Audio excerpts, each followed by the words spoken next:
So, good afternoon. We're here with Andy Martin. Andy's the owner of Folk Hair Painting. And the purpose of this segment was just to do like a little question back and forth, kind of give you guys some perspective from regarding real estate and selling your house and getting it ready. Some common questions that we go through, and frankly, I've never gone through them, so I think this will be helpful to everyone out there. And hopefully, when you're planning on prepping your house for sale, some of the answers to these questions will be helpful. So, Andy, thanks for coming in. Thank you for having me. So we're starting out here. We got when someone's selling their house, what do you feel you're most involved with? Like when they're selling their property, what do you see them being like improvements that they do, or prep work? What things are most commonly asked for you to deal with? Like when someone's selling a house. On my end, Yeah. most times they just want to have a clean look. Okay. They just have an outdated color or a rich dark color, or it's just wear and tear from kids in the house. So Okay. they want help like freshening up, best bang for their buck. Usually with a price range in mind. Okay. So we're here to clean it up and make it look presentable to everybody that walks in. Okay. That's fair. Like a neutral, whatever that would be. Yeah. Okay. All right. When you're pricing on a job, how do you do that? Is it by square foot, or is it by the room, or like how do you figure that out? Usually for when you're working with homeowners, it's like I like to go in the house and take a look. They can give you a room size, it's 12 by 12, but is it a room like this that's open, that Right. you don't minimal moving, no patching, or is it like you're overcrowded, wall-to-wall furniture, and then holes everywhere from your pictures? So it depends on what Just you got to depends. do. Yeah. Okay. So we look at it and you go, how long is this going to take? And then you do an hour and you figure out the paint. Okay. That's Okay. easiest for people like for redos, Okay. repaints. That's fair. Now this is relevant to, I got kids at the house, kids constantly, getting involved with whatever, messing up the space there. What would you say, what's the best finish to use? Like if you got kids or pets, what should you recommend on that? Typically you're going to go on the walls like an eggshell and a satin. That's pretty standard Okay. for most houses, unless it's new construction. Okay. But like you got your flat ceiling and then like your eggshell or your satin. Satin's got a little bit more sheen Okay. and satin's a little more cleanable. Okay.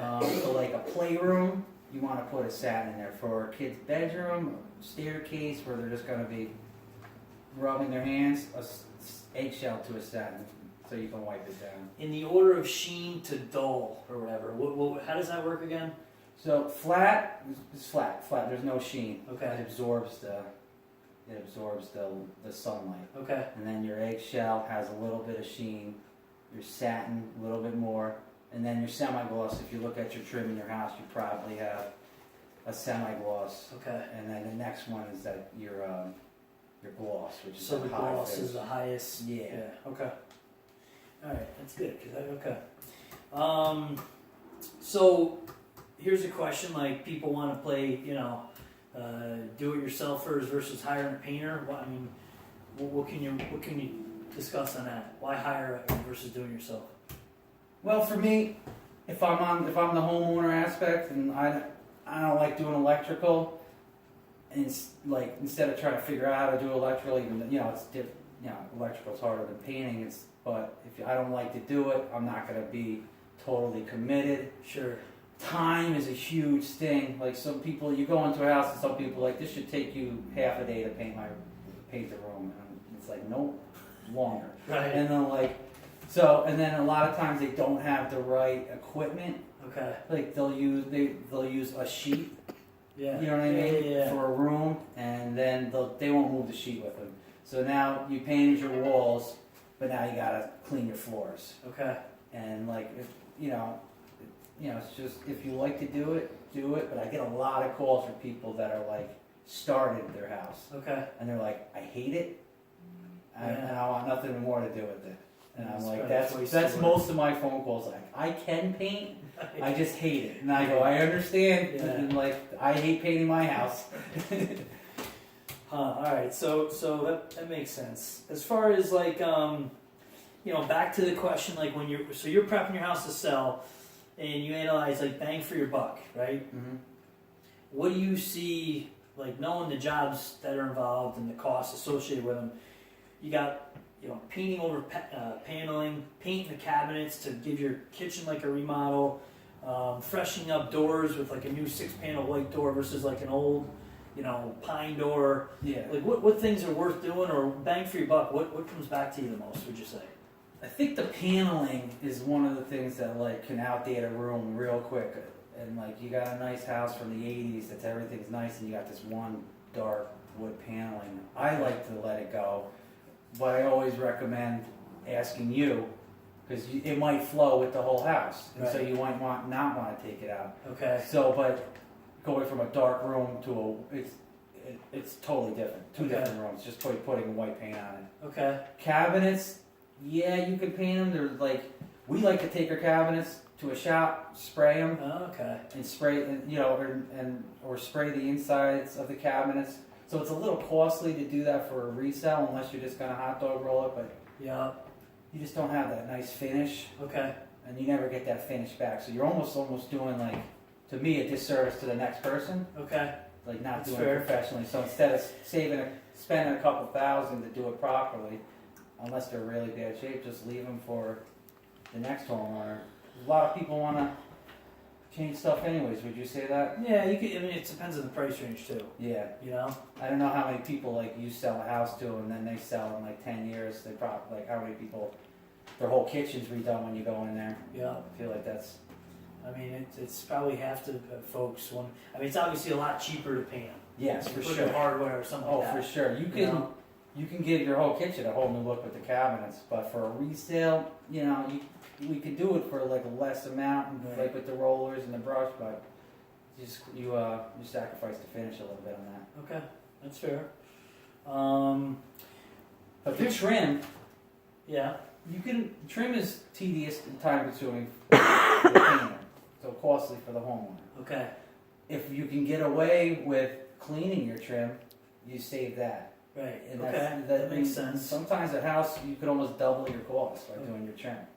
You know what I mean? If you got paneled, six panel windows and that kind of doors. Yeah. Right. But if you wipe them down, you might be good to go. Okay. All right. Another thing, if you haven't bought paint in a while, like what does paint even cost? If you ask me today, I have no idea. What's a bucket of paint even cost?